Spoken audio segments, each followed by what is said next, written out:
Welcome to the Programmatic Digest, a podcast dedicated to reviewing industry trends and latest news in the programmatic and ad tech world. I'm Ellen Parker, your host and Chief Programmatic Sensei of Ellen Parker Consulting, where we offer one-on-one coaching or a 6-month training and development program in programmatic media to fit you and your team's needs. So thank you for joining us. Remember to subscribe right below and enjoy the show. Welcome to the Programmatic Digest podcast. Everybody listening, welcome Alexus. How are you doing today? Doing amazing. Thank you for having me on, Ellen. I am so excited to talk to you today because you are working at the IAB, and today's conversation is going to be kind of different from the usual industry topic trends that's less sexy and less interesting. Like what we're going to talk about today, I feel like we don't talk about enough, which is project management, event planning, and what it really takes to pull on a fantastic event in our industry. Obviously, IAB does a great job at doing so. But before we actually start talking about it, can you give us like a good introduction about who you are, what you do right now at IAB, and also a little bit about your journey, how you got to where you are? Absolutely. So just to walk you through what I currently do at the IAB, I'm a program manager. So in short terms, that just means I'm managing a lot of what IAB does, making sure that things are on time and on budget, and then making sure that we have some structure and some guardrails in place for all of our teams. And in particular, I focus on tentpole events. So I'm super excited to talk through the events. I feel like they're my favorite part of what I do. And I also help our legal and public policy department, but I'm very excited to talk more about it. I'm a huge advocate for project management, and I'm a huge project management nerd. So I feel like it'll be really exciting to talk more about how it can benefit teams and then what I usually do to successfully manage tentpole events. So you said tentpole events? What is that? So the tentpole events, of course. Right. And our tentpole events, we categorize that as almost like our big tent giant events that we have within the industry. So there are other events that are a little bit smaller. IAB also manages board meetings, committee and council meetings. So our tentpole events are like those large scale meetings where we have tons of people come. They're more on a conference scale. They usually deal with giant topics, and we usually have like the new fronts. We just launched IAB Play Fronts, which is all about gaming. So super excited to have just had our inaugural event there. But all of these are just like the big picture events that we're running. Got it. Okay. That's really cool because again, we always hear about like, oh, this event or this conferences or this and that. Even like a webinar, as I'm finding out, it takes a lot. It's like it really is a lot of back-end organizations. And so before we talk about exactly how you make magic happen on your end, can you define like what you do? If you had to define it for my 8-year-old niece, Linda, how would you explain like project management or program manager to somebody like Linda?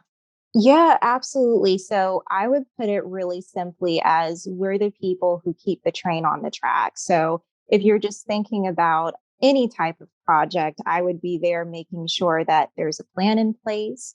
I would be getting everybody together to ideate, to think about the reason why we're doing it, the scope, and what's going to be necessary to make it happen. And then just making sure that that's spearheaded. So I would be the person getting together a project team, making sure that we have budget and money aligned to that. And then along the way, just making sure that everything is still on track and according to a plan and a timeline that we set in place.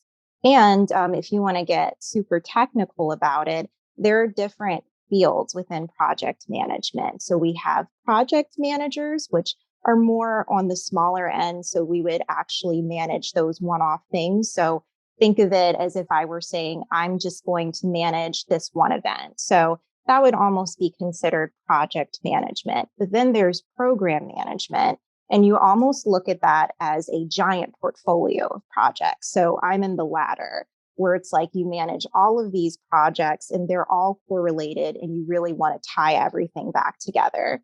So that's just a little fun fact about how those different things are categorized and grouped. Okay, so I'm going to take the next 30 seconds to let you know about the reach frequency, which is a course you has asked me for, okay? And I've spent a lot of time crafting every single lesson just for you. Why should you even consider? And then I'm already pretty aware of what's going on in programmatic advertising. I love your podcast content. This is where I'm here. Cool, great. But you may know somebody that really wants to learn about programmatic advertising and don't know where to start, right? Most likely you've received training via your current job or via a previous job, right? You work for an agency, you work for a partner or a vendor in the industry, and they provided the training, right? Is that how you got here? Well, did you know that that's actually the only way to get training nowadays? Like if for any one of our friends in the digital marketing world, it's really hard for them to really learn anything if they don't know who, where,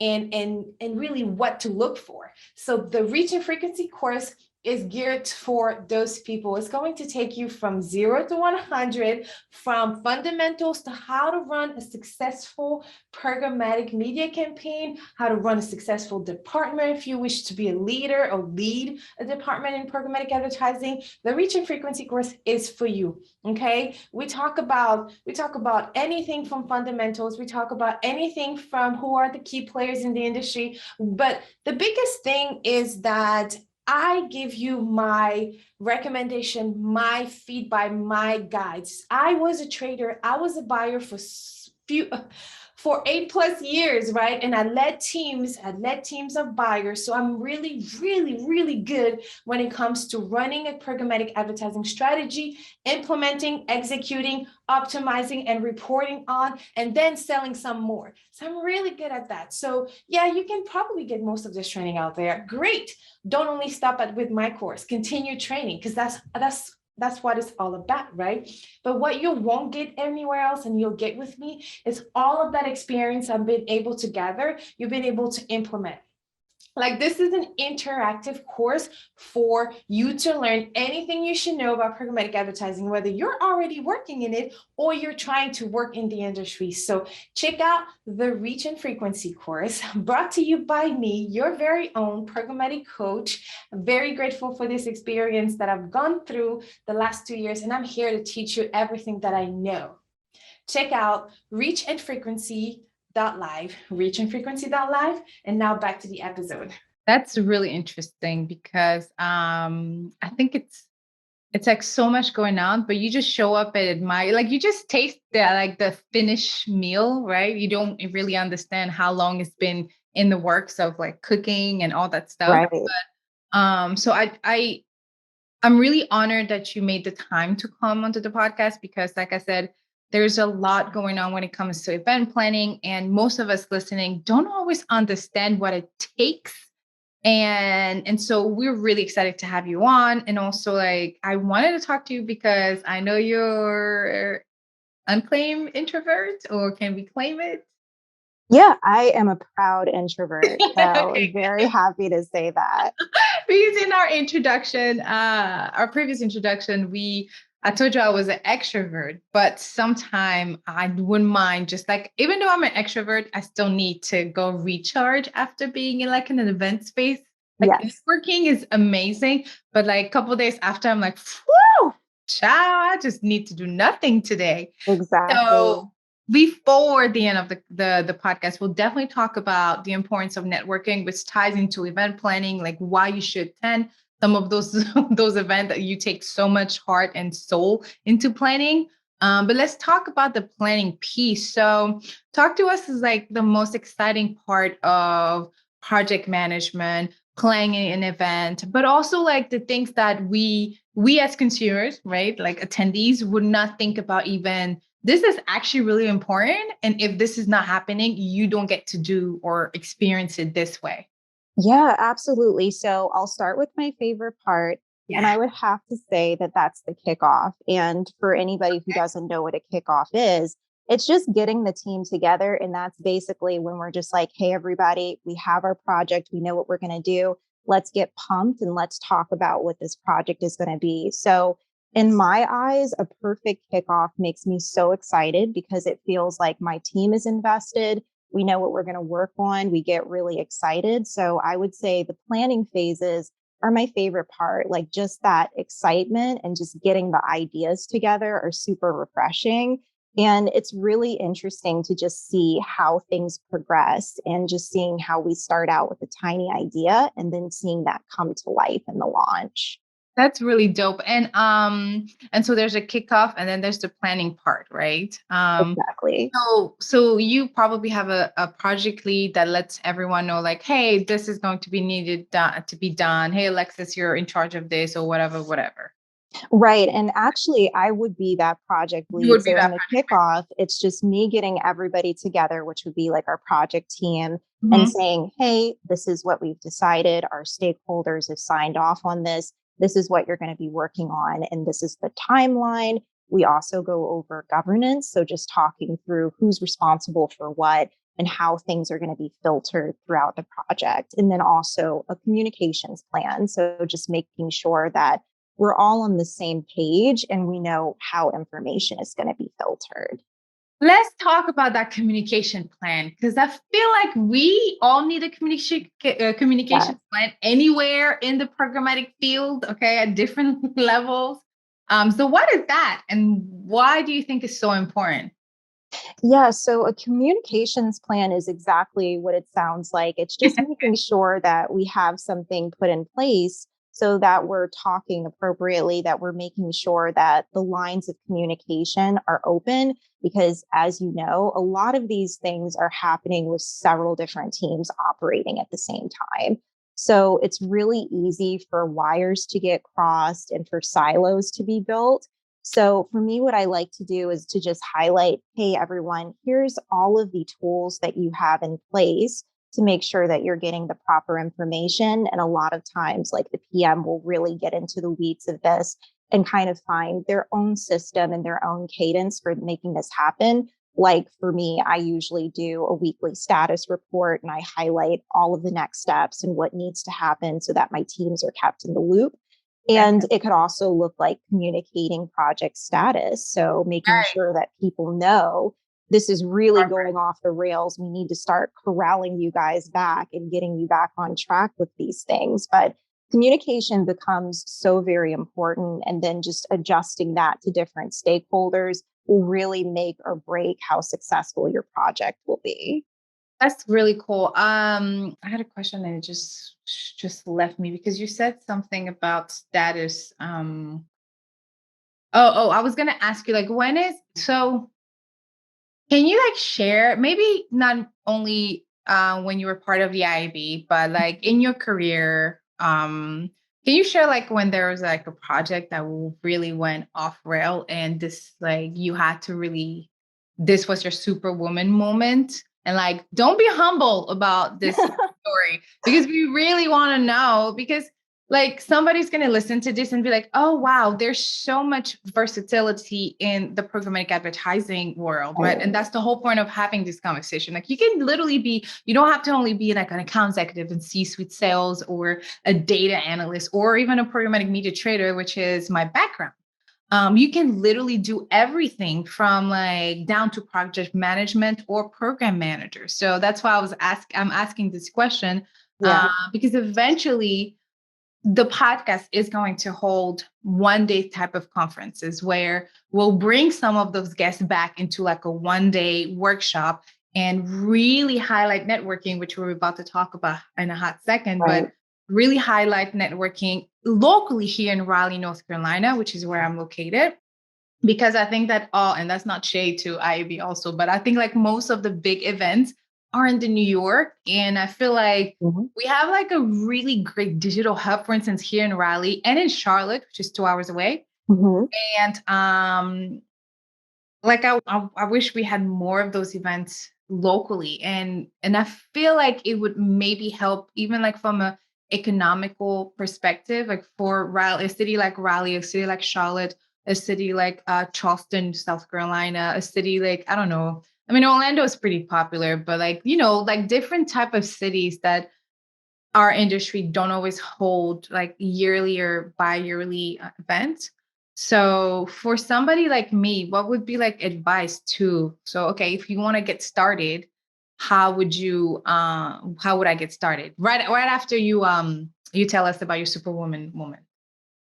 I would say one of my Superwoman moments would be just making sure subjectively I had one of these events. And in the past, it was just really going off the rails.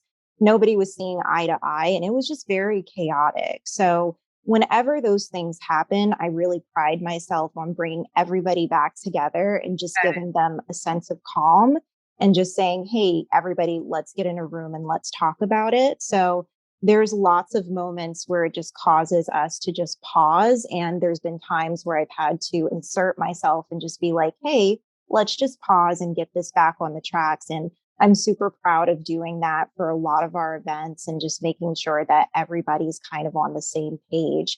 And a key example is just making sure that there's a lot of communication in place. Like I would definitely say that communication. Yeah, it's such an so understatement. important.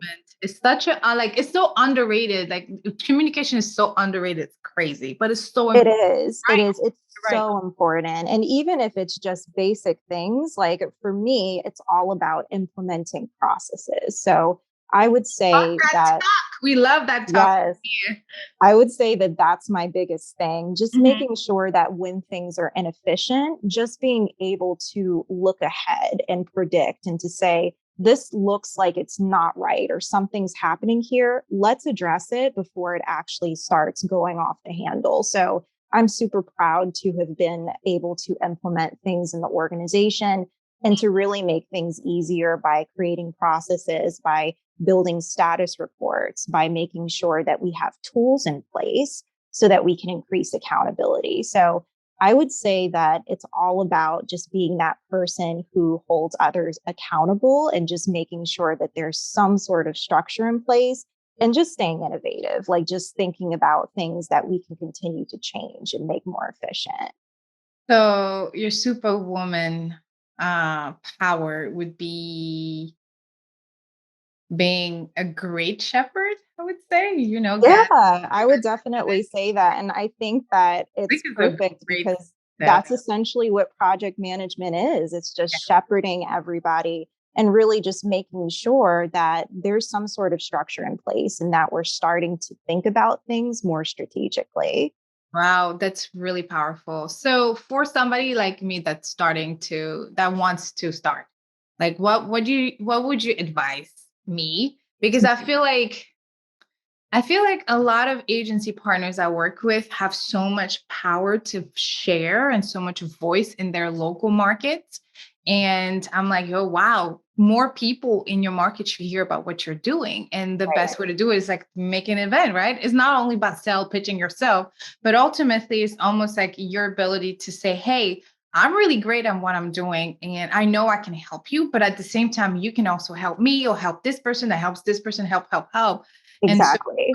people in together, I'm going to say, pending how we're looking in a post-pandemic-ish world, whatever that comfort is, virtual events are still popping. But like, what would you tell me? Because I do want to do an in-person event and I do want to cap it. Right. And I am 100% self-funded unless we find sponsors, which I'm pretty comfortable with will. But what is the things like, okay, pay attention to this and this, and you'll be great at this and that. Ellen Parker. What if I tell you for $75 a month, you get to join a community with other fellow programmatic ninjas, successful ones that are looking to grow, ones that are looking to share what they know and learn from others? Would you be interested? And I get to coach you through your transformation, coach you through the skill set that you need to know in order to get what you want to get. Either is that raise, either is that promotion, either is even like a different job, right? So I'm not a recruiter, y'all. I'm not a recruiter. I'm one of you. I've done what you've been doing for at least 10 years, and I'm here to help you. And in the midst of things, some of my friends from the Programmatic Digest podcast, some of those guest hosts get to come. How many times have you listened to any other podcast and say, dang, I wish they could elaborate on this, or I could ask this. Well, you get a chance to do that in the community. Just for $75 a month, we meet weekly, we grow weekly, we learn weekly, we share authentically, just being ourselves. You know what I mean? Like, try the first call on me, DM me, send me information, head over to the programmaticmeetup.com. I know you'll be able to find it anyway. So see you next Friday. Yeah, absolutely. And I would say, like, speaking from like a project management and a content angle, I would say that if I were to look at three main things, it would be innovation, it would be structure, and it would be solidarity. So for innovation, I feel like the key thing for events, and you alluded to this earlier, and I thought it was great, there's so much content out there. So I think that it's so important to just like look at it and to be like, with everything else that's going out here, how can I be different? What is it about my event that's going to set this apart? And how can I just make sure I'm thinking about what's new and what's next? And I think innovation can also be applied to how you're working with your team members too. So just thinking about, how can I start predicting things and being proactive about what things and what risk may take place, because with events, there's a lot of risk and there's always going to be something that goes wrong. And I would say for structure, just making sure that, again, there's amazing communication, that people know what their swim lanes are, because you're going to be dealing with several different teams in order to make sure that that event is a success. And then also just having a strong framework in place. So looking at the way that you're planning on managing events, even if it's looking at best practices, making sure that teams kind of have a standard for how you want to do things, will always make sure that you're super successful and you're not reinventing the wheel as you continue to grow and develop. And then lastly, solidarity for me is huge. So just making sure that you have trust and support with your team.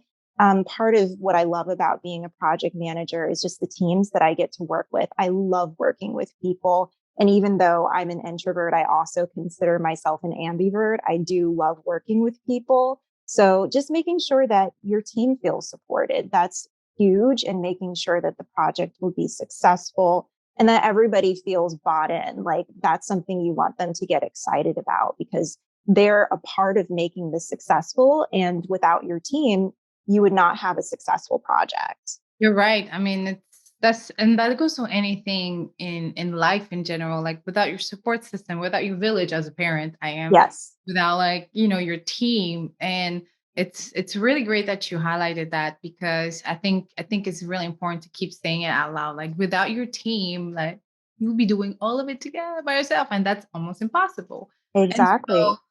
since this is, I think, a great segue into another part of the conversation I wanted to have with you, which is like the importance of networking and attending those events.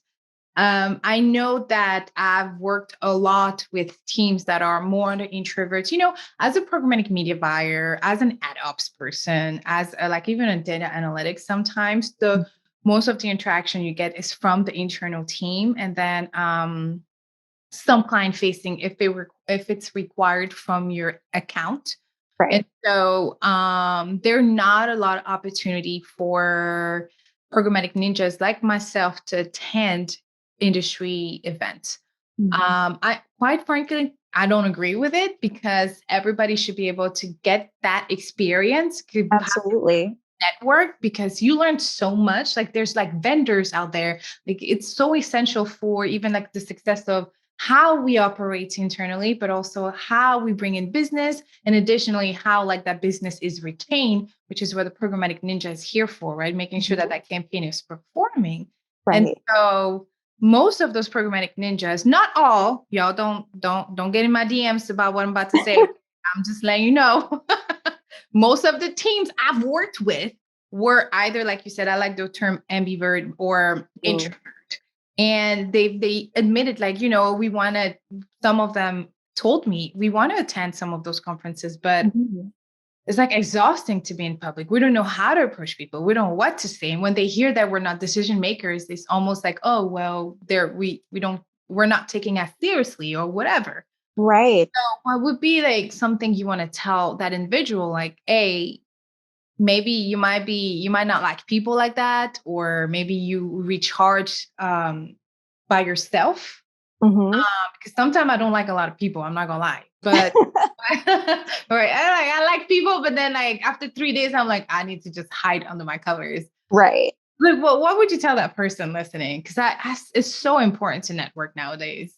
It absolutely is. And the first thing that I would say is there's nothing wrong with it. So, first of all, if you're an introvert, and I'll say this again, I'm a very proud introvert. There's nothing wrong with being introverted. I say be yourself. Definitely find what works for you because there's always different forms of networking, Yeah. but just don't let it keep you away from those opportunities because networking is golden nowadays. So, it's just so important to get out there and even when it comes to attending events, I say that my biggest piece of advice is to dip your feet in the water. Like you don't have to take the full dive. You don't have to feel like you're going out and talking to every single person. But even if you just say, I'm going to take baby steps, and first I'm going to at least attend this event, I may like speak to a few people, I may connect with a few people on LinkedIn and just start a conversation, at least you're taking those steps. And the more that you do it, you're going to find that it's only going to benefit you. And then also, it's going to make you feel more confident and comfortable as you continue to practice. Good. And I think we all use the term networking for almost like in terms of like employment or Mhm. new business development. But in actuality, it's like you said, there's different types. So like Yes, when I use the word networking, it's just like to grow the people around that I can not only tap in or pick their brains when necessary, but they can also do the same for to me or to mhm. them. So I think it's so important. And that's actually this is not a shameless plug because this is my podcast, but this is one of the reasons why we created the Programmatic Meetup, which is a community of programmatic ninjas or Mhm. adults or data analysts, you name it, from all across the globe, like internationally. We meet up and we talk about like day-to-day shop, we talk shop, but also we talk about like how to better ourselves individually, like from a holistic perspective, but also how do we bring our authenticity at work and how do we share it in our community. So I'm big on networking. I'm big on like you got to learn something new all the time. Like you cannot stop Absolutely. learning, and exchanging is a form of learning, and it's really well done in networking settings or networking environment, I should say. Absolutely. Yeah. And I love what you said about we can't stop learning. Mhm. And that's just the thing. Like, it's completely fine to be yourself and to be an introvert. But I always say that there's always a chance for you to step a little bit outside of your comfort zone because it's like if you don't do that, you'll always stay in the same place and you won't evolve. So, love that. I totally agree. You better tell it louder for people in the back. I don't think they heard you. She said you can't stay comfortable. And I always say this on my podcast, like there's so much growth in being uncomfortable. There's so much Yes. growth. It's gonna feel weird. It's gonna feel like vulnerable. It's gonna feel like you're almost like it's like standing naked almost in Oh, front yeah. of people, right? That's really scary. But like there's so much growth into it. And also don't take me literally. Please don't go standing naked in front of people. Child, I'm not telling you to do that. But the point is like you gotta put yourself in those rooms, you gotta put yourself in that environment so that you can. And sometimes agencies or brands, they don't always think about sending your position or your job level or title. I'm gonna say title, but like your Mhm. job to those type of event. Again, it's really popular to send an account executive or account manager or like a salesperson because of Yeah. development. So you can negotiate some of those into when you start a new job. Like when you're looking for a new job, you can say, "Hey, am I going to be able to attend a conference once a year?" And then you add that into your contract. That is part of benefit, and that's part of growing. Whether it's local, whether it's I don't know if international is popular here, but whether it's an international conference, you can negotiate some of that, and it should be non-negotiable in my opinion. Yeah, it's so important. I think, regardless of whatever title or level that you're at in your job, it's so important, and it's good to keep your people learning and just continuing to help them grow. So completely advocate for that. Oh my gosh.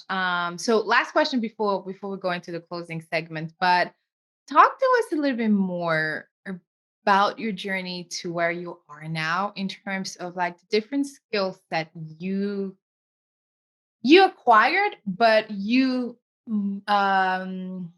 purposely acquired because you knew you wanted to get somewhere. So, for instance, did you always wanted to work in project management, being programmatic, wow, program manager, and what all like the skill set associated? Because again, somebody is probably listening, saying like, actually, I would really love to do that. I never wanted to be in Yeah. event planning. Honestly, I always liked event planning for myself, for instance, personally, but when you hear of event planner, you think of like what, like weddings or Oh, yeah, definitely. There's parties. a lot tied to it. And I'd Yeah. love to talk through that because I even think with project management, it's Mhm. becoming such a big thing, but it's still a little bit ambiguous where people don't really know what it is. So, very happy to talk about it.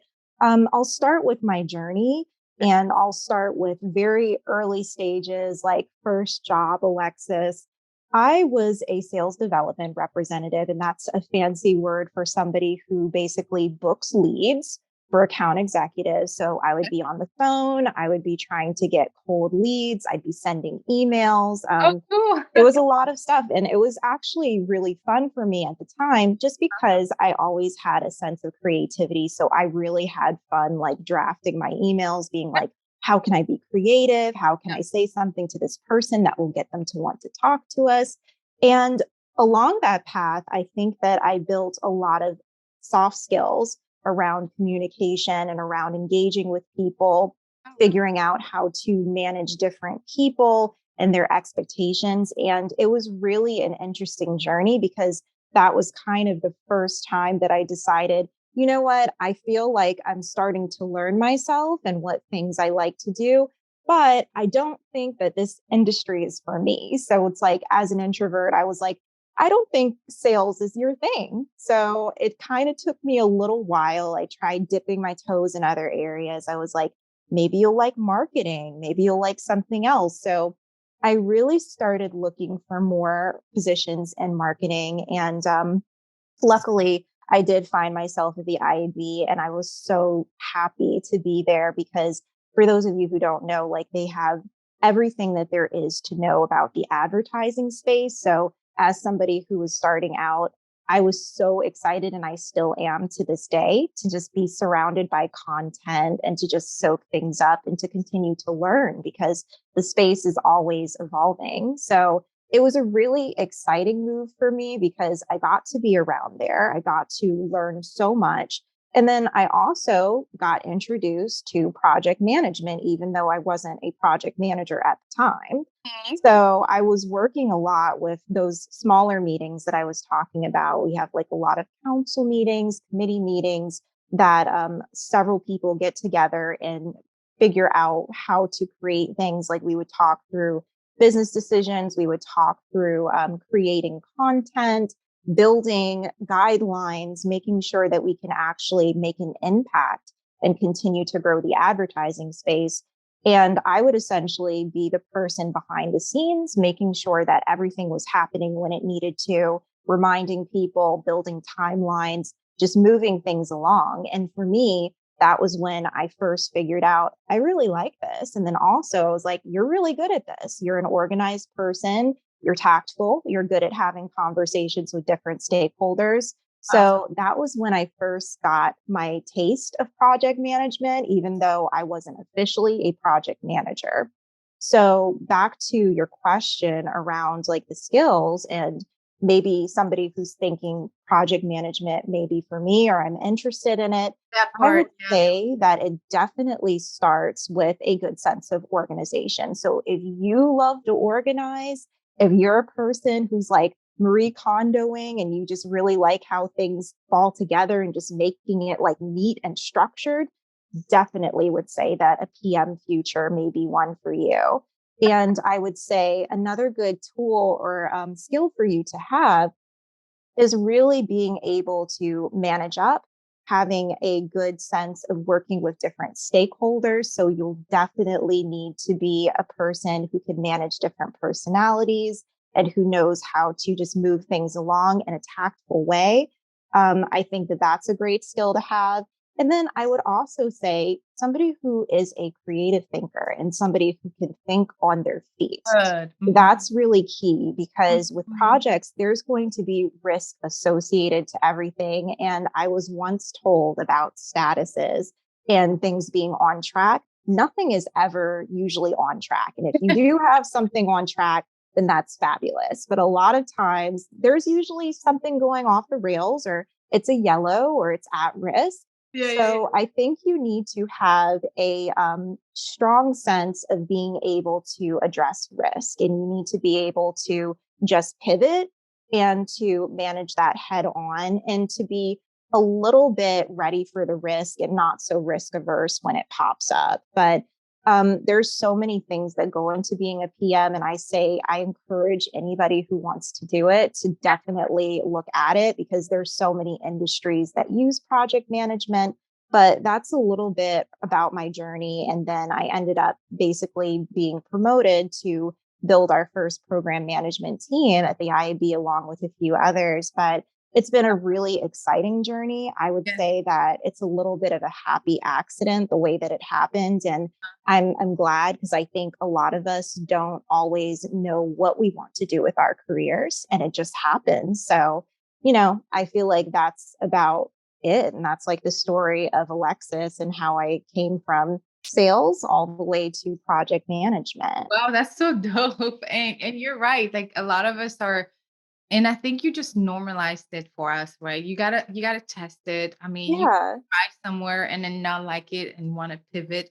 A lot of companies will support that pivot, right? They'll support and encourage new path within the Mhm. company, or you have to go elsewhere. But I think it's really great that you're just saying it out loud, like, hey, I wasn't exactly sure, but then I figured out that this was something that made my heart happy. And Yeah. actually that's one of the question that's gonna go into the closing segment for the podcast. Like what keeps Alexis? Like what keeps you like centered? What are maybe your top two self-care thing you do after maybe a long week? Not assuming that you have a long week, but sometimes works like cuckoo for cocoa puffs.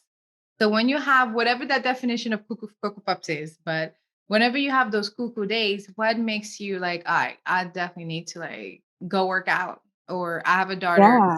go and kiss her. She might take it, she might not take it. Sometimes she doesn't. Then I go to her daddy who doesn't also, I don't know, but I find a way to really like decompress. So what are like your Yeah. two things you want to share with us? Absolutely. And I love that question. First of all, I think that that is so very important. So I would say for me, my like happy triggers would definitely be my family. First and foremost, I would say my mom is my biggest cheerleader. I think that we both encourage each other, especially after a hard day at work. So I feel like she's the first person that I'll call and I'll just be like, today was rough, but we're going to get through it. Yeah. And I would say the second one is just making sure that I'm maintaining my self care. So for me, it could look like several different things. Like it might look like a cupcake one day. It Yeah. might just be like self care and just reminding myself and being kind to myself and just Mm, saying, you did the best that you could today. yeah. And that's one extra tip that I would give to introverts. I think a lot of times we fear like being outward, or we fear sharing ourselves with other people Uh, because of the fear of judgment. And sometimes we can be our biggest critics.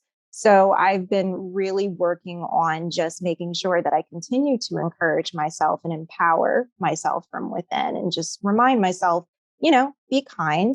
Like you may have not had the best moment, or you may make mistakes, but we learn from them and we just continue to progress. So, Sometimes I think it's great what you said, like you've done enough. You are enough. You've done enough exactly. today. That's cool. Okay. That's cool. And even if you didn't feel like you had high moments, those were the moments you were supposed to go through today in order to add to your wisdom. So I Yes. feel like that's so great. And also I think that's also, I started practicing affirmation this year. Like every day I try affirmation. Actually, shout out to Elena Fox. She has affirmation on YouTube. Oh, So wow. really great. And then there's a second person I always so I'm in the Queen Warrior, which is a workout program from Fabiana Ferrarini, but she's Nice. mindset coach, and she has daily affirmation too on the app. Like it's an app. And so I do those very often, especially on my lower days, on my less high days. Mm. And it makes such a tremendous difference into like how I even think. Like sometimes, and even like you said, you don't want to be naked in front of somebody and voice your opinion that should be voiced and should be heard. So I really commend you for doing that and for eating that cupcake with no judgment of yourself, because we're our toughest critics. Like it's not other people. We're tough. Absolutely. Yeah. Like we have to be nicer to ourselves, but I definitely love that. And I love affirmations. So I'll have to check them out. That's Yeah, great. Elena Fox, Alana Fox. And then, like I said, the Queen Warriors, like it's a workout program, and she has, Jennifer is the mindset coach. Mhm. Fantastic. She's fantastic. And the daily affirmation from the Queen Warrior program are like 2 minutes type of affirmation every day. Oh, So wow. I'll share it with you after, because I think you can just sign up to the affirmation and it's texted to you every day. That's awesome. Yes, please do. I love So great. affirmations. So great. It's so great. But thank you so much for stopping by. Okay, one last question. Okay, so I think you already alluded to that, but if you had to tell yourself, like your younger self starting, freshman self starting into the industry, whatever you were doing, I think like Alexus in sales, right? What is something, one thing you want to tell her that you wish you knew then, but you know now?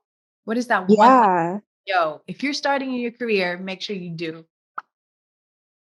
I would have told my freshman self to just enjoy the ride. I feel like that's the biggest thing that I would have told myself. I feel like a lot of us, especially when we're starting out, we put a lot of pressure on ourselves and we get very ambitious.